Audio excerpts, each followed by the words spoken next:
সূরা জুমার থেকে আমাকে আল্লাহ রাব্বুল আলামিন বললেন হেদায়েত প্রাপ্ত লোক। তো আমি তো আল্লাহর দুনিয়াতে হেদায়েত প্রাপ্ত হয়ে যেন বাঁচি আর হৃদয়ের উপরে যেন আমি মরি, এটা তো আমার ইচ্ছা। আর এই জন্য আপনি, আপনার স্ত্রী, আপনার বেটা, আপনার বাবা, আপনার বংশ সবাই প্রতিদিন নামাজে দাঁড়িয়ে অন্তত পক্ষে 24 ঘন্টাতে 30 রাকাত নামাজ পড়ে। 17 রাকাত ফরজ, 12 রাকাত সুন্নাত, 1 রাকাত বিতর, টোটাল কত হলো? 30 রাকাত। 30 রাকাত নামাজে আপনি প্রতিবার একটা কথা বলছেন আল্লাহ তাআলাকে। কি বলছেন? ইহদিনাস সিরাতাল মুস্তাকিম, আমাকে সোজা রাস্তার হিদায়াত দাও, আমাকে সোজা পথটা দেখাও। এর মানে আল্লাহ রাব্বুল আলামিনের কাছে আমি হিদায়েত চাইছি। হেদায়েত মানে কি? যেই রাস্তাটাতে হাঁটতে গেলে আল্লাহর জান্নাত পর্যন্ত পৌঁছে যাওয়া যাবে, ওই রাস্তাটাকে হিদায়েতের রাস্তা বলা হয়।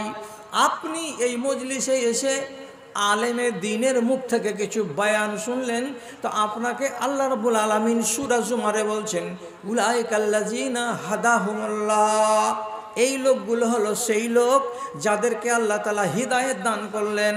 তাহলে আমি যেটা নামাজে চাইছিলাম আল্লাহ তাআলার কাছে, সেই জিনিসটা আল্লাহ আমাকে দিয়ে দিলেন। জালসার ময়দানে এসে ডিগ্রি দিলেন আল্লাহ কি বলে? তোমরা হেদায়েত প্রাপ্ত লোক। দুটা কাজ হলো। বলেছিলেন গোড়াতে একটাই কথা, জালসা শুনতে যাব। তাহলে কাজ দুটা কিন্তু অলরেডি হয়ে গেছে, দুটোই পুণ্যের আর বড় কল্যাণের কাজ। 3 নম্বরে আমি আসছি।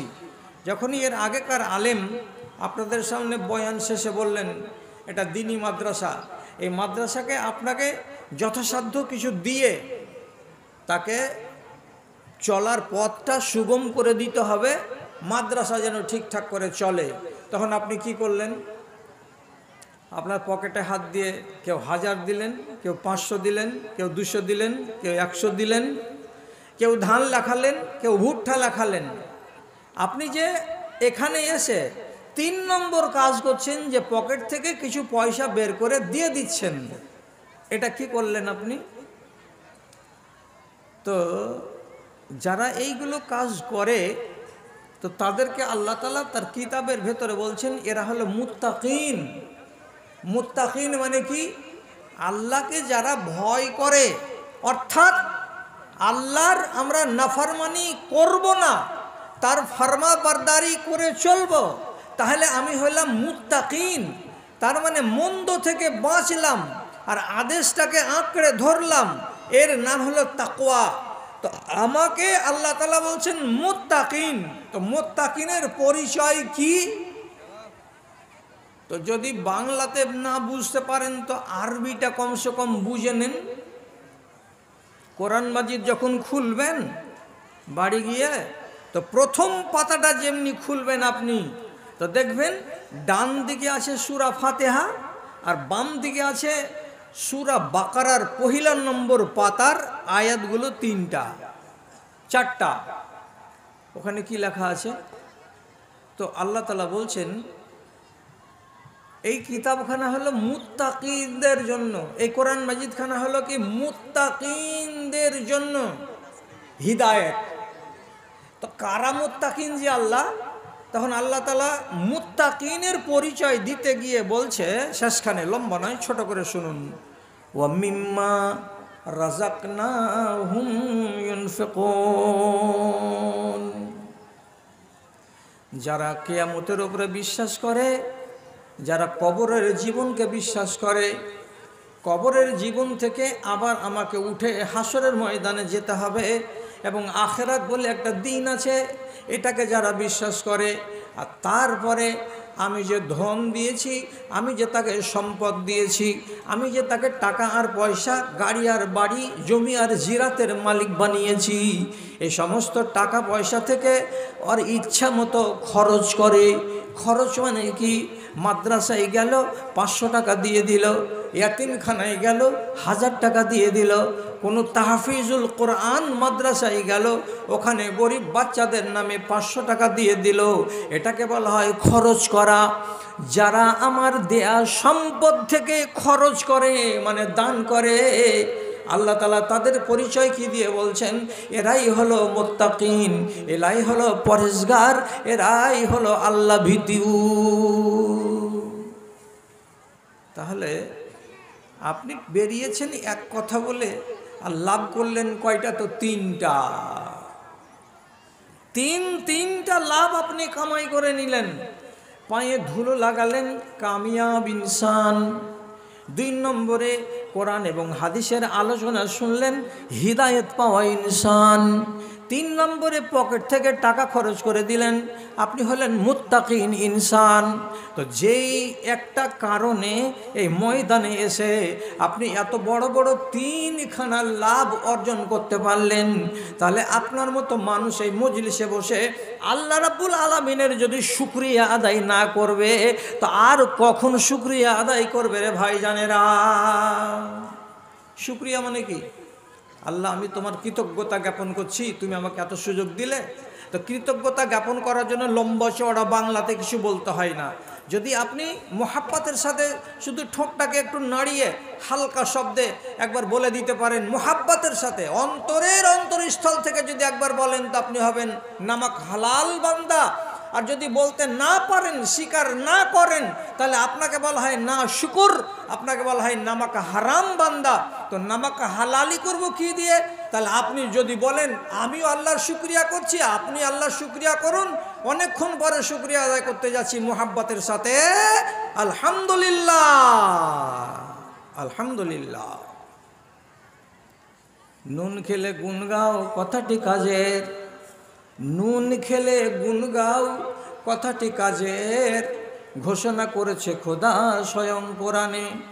মানুষের বাচ্চারা হাত তুলে সাড়া দাও, কে কে মানে না আর কে বা মানে। ঢেকে আর লাভ কি, হাল বলি তোমাদের, ধর্মের মাথা ভেঙে খেয়েছ। প্রভু গো খবর এদের তুমি রেখেছ, খবর এদের তুমি রেখেছ। স্নেহ দিয়ে ভালোবেসে, ক্ষুধাই আহার দিয়ে, ধরাই যাদের তুমি আবাদ করেছ। কি খেলাই মেতেছে কার গাহে জপমালা, প্রভু গো খবর এদের তুমি রেখেছ, খবর এদের তুমি রেখেছ। নামাক হারাম হবেন না কোনো দিন।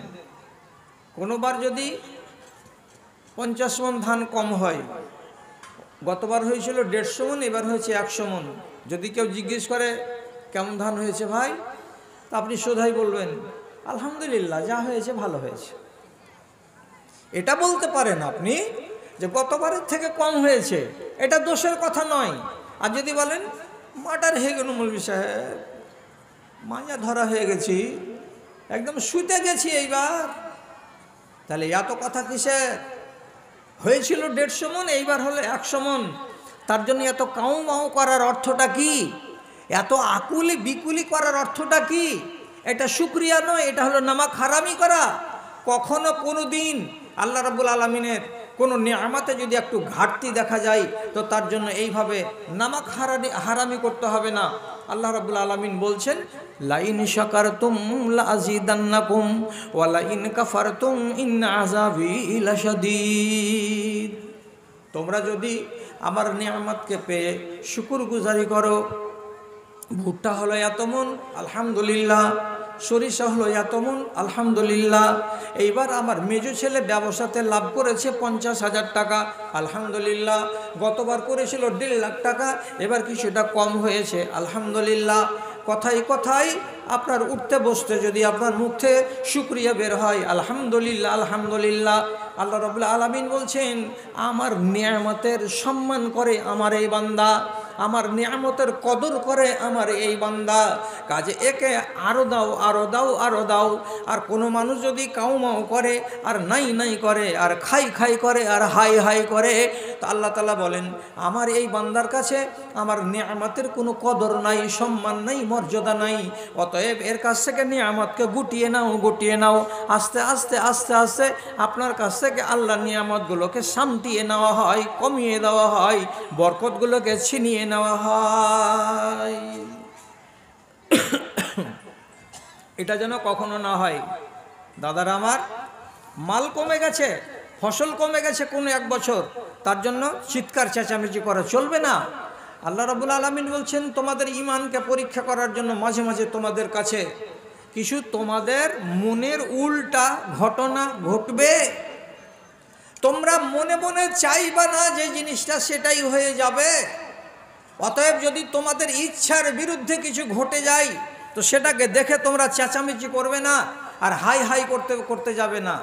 আল্লাহ কোরআনে স্পষ্ট করে বলছেন, ওয়ালানাবলুওয়ান্নাকুম বিশাইইন মিনাল খাউফি ওয়াল জু'i ওয়া নাকসিম মিনাল আমওয়ালি ওয়াল আনফুসি ওয়াস সামারাতি ওয়া বাশশিরিস সাবিরিন।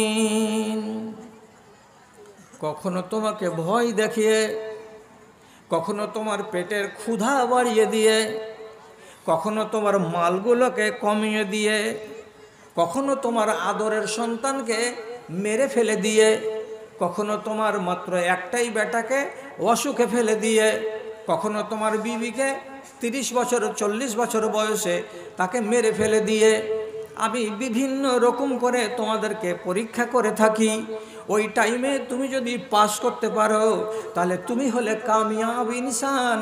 আর তুমি যদি চেঁচামেচি করো, হাই হাই করো আর গেল গেল করো, তাহলে তুমি ফেল হয়ে যাবে আমার পরীক্ষায়। এই জন্য রব্বুল আলামিন আমাকে বলছেন এই রকম বিপদের কালে আপনাকে সব সময় বলতে হবে ইন্না লিল্লাহি ওয়া ইন্না ইলাইহি রাজিউন।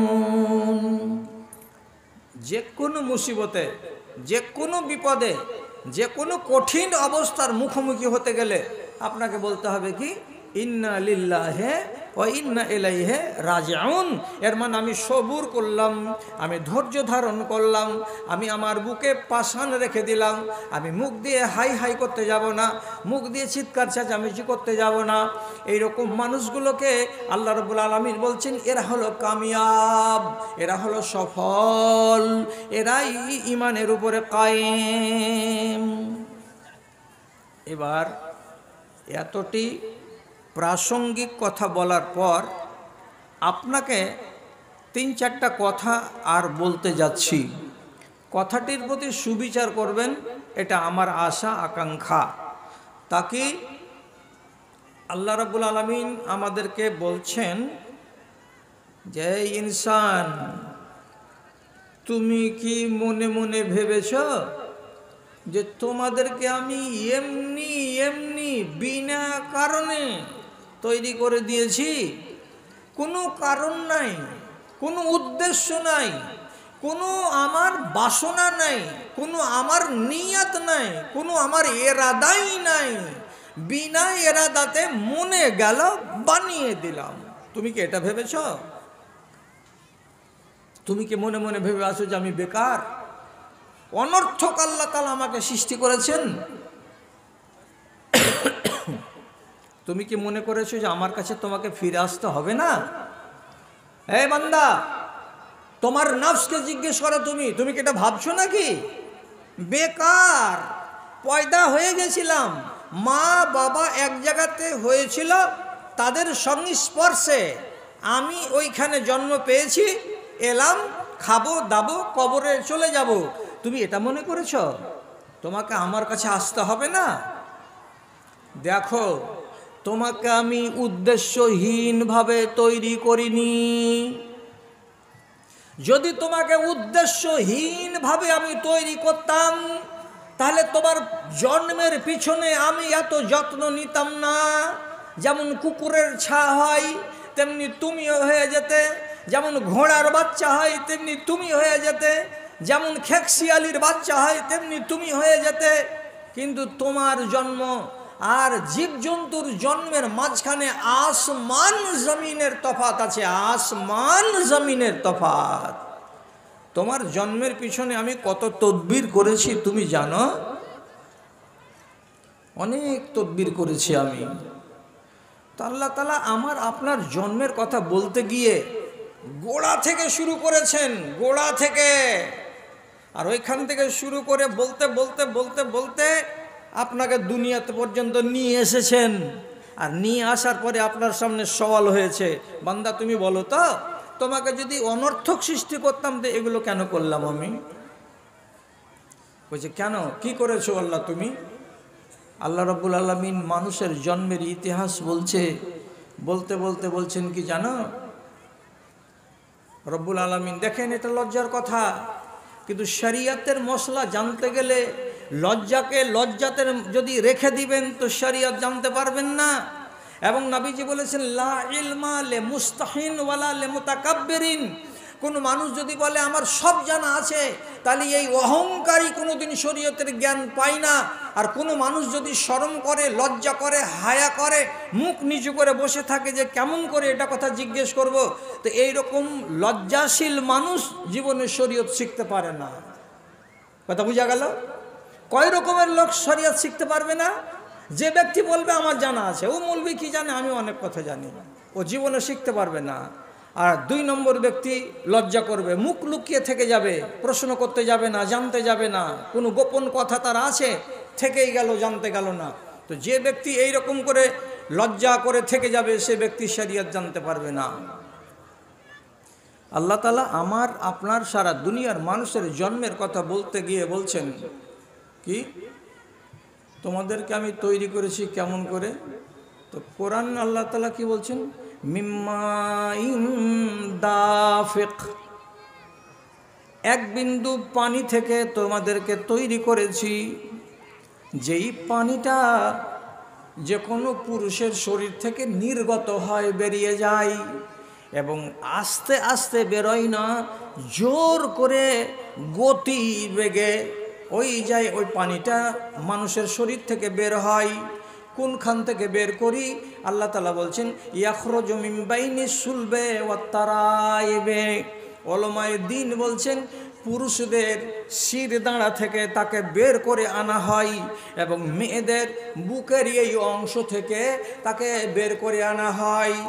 নারীদের বক্ষা দেশ থেকে বেরিয়ে আসে ওই বিন্দুটা, ওই পানিটা, আর পুরুষদের পিঠের দিক থেকে বেরিয়ে আসে পানিটা।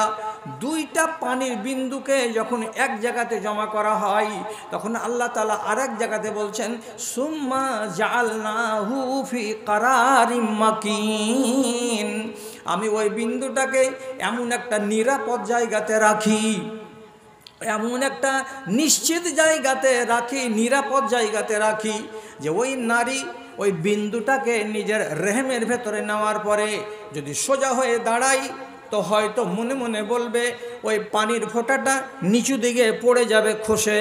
আল্লাহ তাআলা বলছেন খসে পড়বে না। যদি ঝড় চলে, যদি তুফান চলে, যদি নারী কোথাও মাটিতে গড়াগড়ি করে, কোথাও সে যদি উল্টো পাল্টা করে শরীরটাকে লাফাঝাফা করে, যতই কিছু করুক না কেন, আল্লাহ তাআলা বলছেন ফি কারারিম মাকিন, আমি একটা মজবুত জায়গাতে, আমি একটা সংরক্ষিত জায়গাতে, একটা নিরাপদ জায়গাতে ওই বিন্দুটাকে আমি পৌঁছে দেই। ওই বিন্দু হারাবে না, পড়বে না, খসবে না, নামবে না, কিছুতেই নষ্ট হবে না। তারপরে আল্লাহ রাব্বুল আলামিন বলছেন কি, 40টা দিন ওই বিন্দুটা একটা নারীর পেটের ভেতরে বিন্দু হয়েই থেকে গেল, সাদা হয়েই থেকে গেল। তারপরে যেদিন 40 দিন হয়ে গেল, তখন আল্লাহ তাআলা বলছেন সুম্মা জাআলনাহু আলাকাতান, আমি ওই বিন্দুটাকে বড় করলাম, আর বড় করে দেখে মনে হবে একটা রক্ত মাখানো মাংসের মতো একটা মাংসপিণ্ড বানিয়ে দিলাম। তো দেখতে গেলে মনে হবে না যে এটা কাজের জিনিস, যেমন রক্ত জমাট বেঁধে গেলে দেখে মনে হবে মাংসপিণ্ড, কিন্তু এটা মাংস নয়। ওই রকমের একটা পিণ্ড তৈরি করে দিলাম। এই হালাতে মায়ের পেটে থেকে গেল আবার 40 দিন। 41 থেকে 42 হলো, 80 দিন হয়ে গেল। তারপরে আল্লাহ তাআলা বলছেন এইবার আমি ওই পিণ্ডটাকে কি করলাম, মুজগাতান, তাকে আমি একটা মাংসের কোটা বানিয়ে দিলাম। এবার ওই রকম তরল হয়ে থাকলো না, লুচুলুচে হয়ে থাকলো না, একটা মাংস পিণ্ড হয়ে গেল, গোটা হয়ে গেল। এটা কতদিন হলো? আল্লাহ তাআলা বলছেন 43 দিন তোমাকে 3 বারে রূপ আমি পরিবর্তন করলাম। 43-এ কয়দিন হবে? 120 দিন।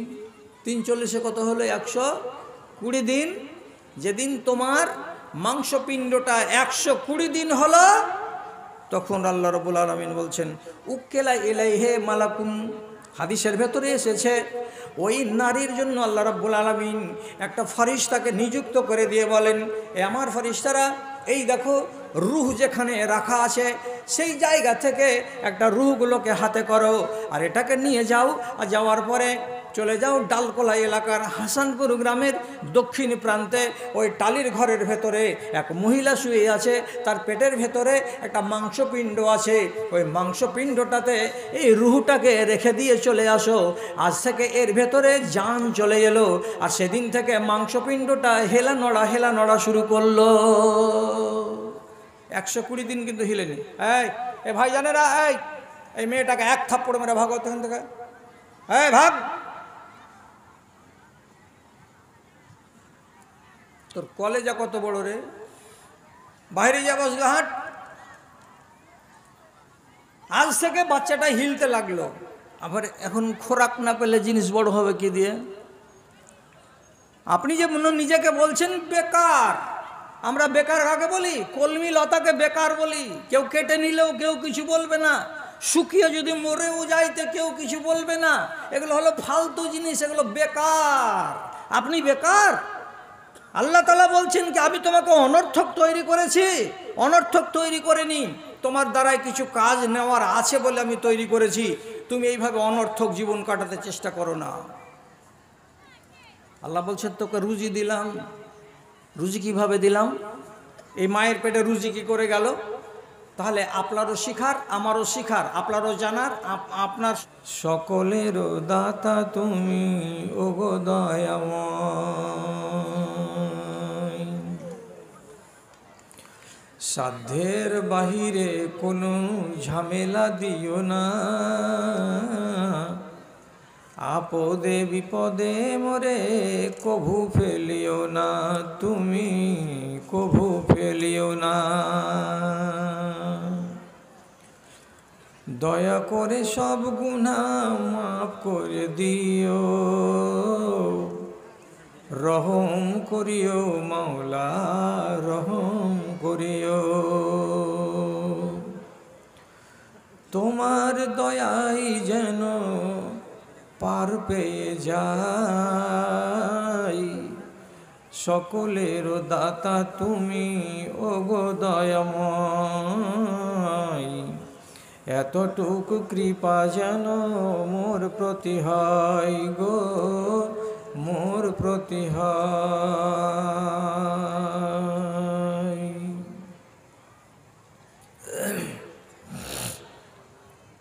শ্রদ্ধেয় সভাপতি সাহেব, সমবেত এই এলাকার বিভিন্ন গ্রাম থেকে, বিভিন্ন পাড়া থেকে মাদ্রাসার এক রাশ ভালোবাসা বুকে নিয়ে, ইমানি জজবাকে সাথে নিয়ে উপস্থিত বিভিন্ন শ্রেণীর শিক্ষিত অশিক্ষিত, ধনী গরিব, সাদা কালো, ছোট বড়, আমার সকল শ্রেণীর ভাই ও বন্ধুরা, তথা মজলিস থেকে আলাদা মহিলা মহলে পর্দার সামনে, স্ক্রিনের সামনে বসে থাকা আমার আদরের মায়েরা এবং বোনেরা, আমি আল্লাহ রাব্বুল আলামিনের শুকর গুজারি করছি এবং তার স্তুতিবাদ গাইছি কেবল এই ভেবে যে আমি আপনাদের মতো এই বিশাল সমাবেশকে সামনে রেখে কতটুকু বা কি জ্ঞান রাখি যে কিছু বলবো বলে সাহস করে মাইক্রোফোনের সামনে উপস্থিত হয়েছি। আমি বলনেওয়ালা, আপনি আছেন আমার সামনে বসে শ্রোতা, আপনি শুনবেন। তো এতগুলো মানুষের সামনে কথা বলার আল্লাহ আমাকে সুযোগ দিলেন, এই অজুহাতে আমি আল্লাহ তাআলার শুকরিয়া আদায় করছি, করব। আপনি আল্লাহ রাব্বুল আলামিনের শুকরিয়া আদায় করুন, আপনাকেও শুকরিয়া আদায় করতে হবে। আপনার সামনে কি অজুহাত আছে?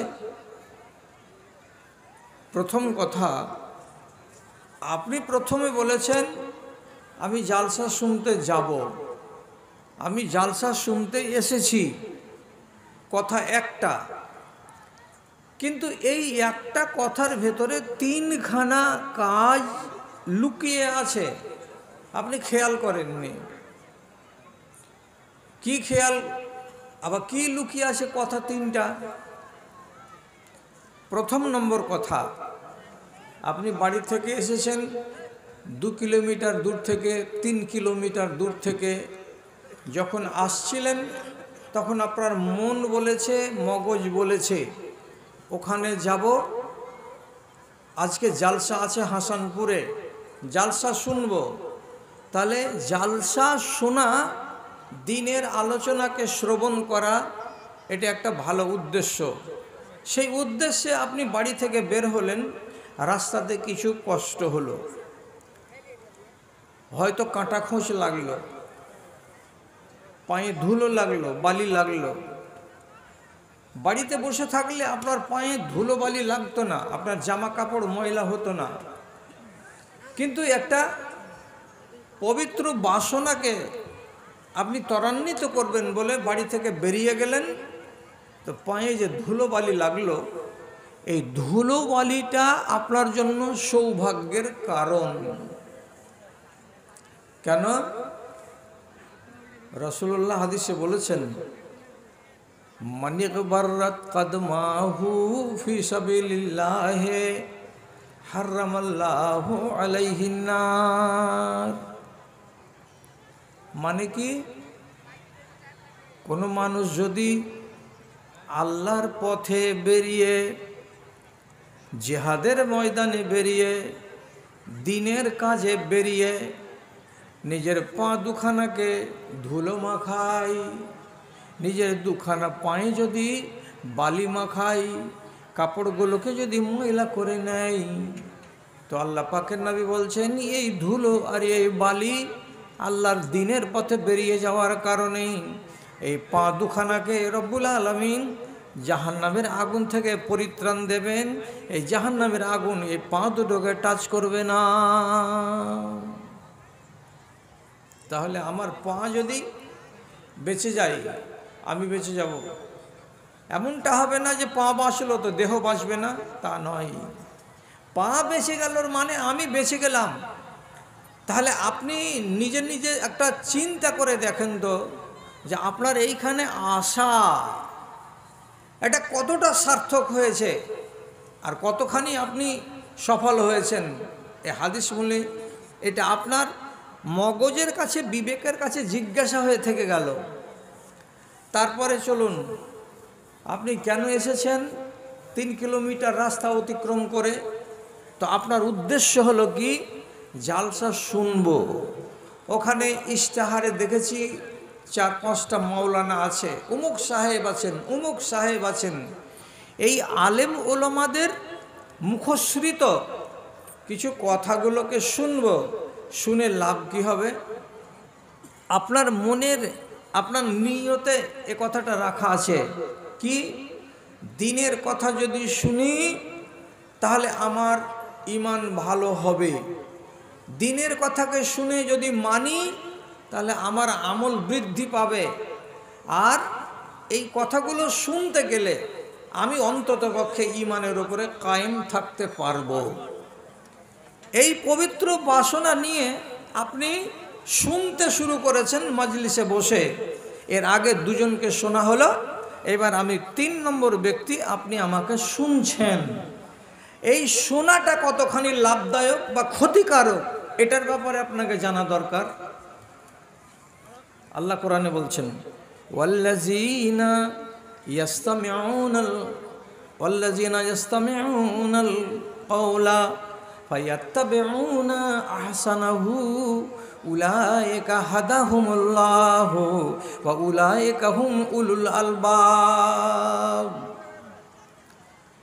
যারা কোনো জায়গাতে বসে কিছু দিনের কথা শুনে, ইয়াসতামিউনাল কাওলা, দিনের কথা শুনে, কিতাবের কথা শুনে, রাসূলুল্লাহর হাদিসের কথা শুনে, আর শোনার পরে শুনল 50টা 100টা, তার ভেতর থেকে ওকে যেটা পছন্দ লাগলো, ওকে যেটা ভালো লাগলো, ওর মনে যেটা গাঁথলো, ওর মনে যেটা বসলো, সে কথাগুলো এমন 10টা কিংবা 15টা কিংবা 20টা সে মেনে নিল, গ্রহণ করে নিল, কবুল করে নিল।